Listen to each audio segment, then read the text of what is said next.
Guys, magot ang Queen of the Farm. Look, oh. Ara siya ang tuba. 24 hours niya nga tubod. Look the dalom. Look the location. Super nice. Yan. Oh, ara siya. Mag-ano siya guys, magduko-duko na ni sa. Amo naman na ang next. Here's the tuba. Here's the tuba that is super sweet. Nan, magtugay na siya guys. Yan yung ginagawa nating vinegar. Ito siya. Yan. Galon nilalagay dito kasi yung ano niya, tuba nilagay dito. Yan. Look the location. Super nice. Here's the sanggot one. This is used for katsang ano, sang puntaya dito guys, oh. Na kay mamudamo siya labod, ti dapat aga hapon sanggutan siya kung pisan ka ti 3 times a day mo. Nami siya ano, tamis. Tas papas ang unang ginabutangan niya na siya sang balok.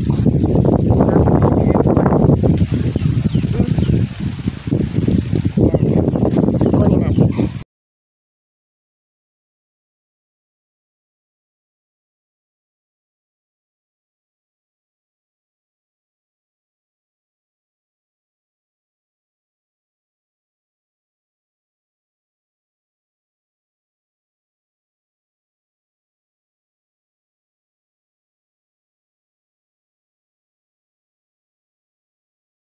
Mang tuba ang turamis. Ayan.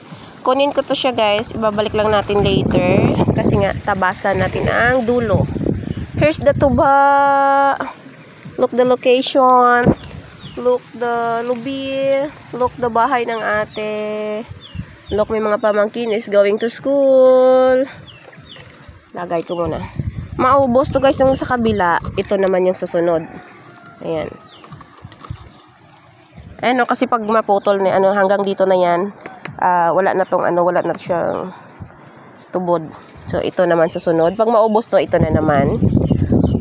Matutubo pa yan dyan guys, yung mga suhak niya. Here's the sanggot one. Yan. Used for cut diri sang dulo. I wanna show you. Huwag nyo gayahin yung Queen of the Farm guys. I am legendary na. Kunin natin yan, tabasan, para bago naman yung sugat niya. Natapos ko na siyang matabasan, so ibabalik ko yan later yung ganito. Tas yung laman yan, ibubuhos natin dito. Pero kung iinumin mo siya guys, no need mo nang ibuhos dito nga. Ano siya, ano yan, super sweet. So, let's try.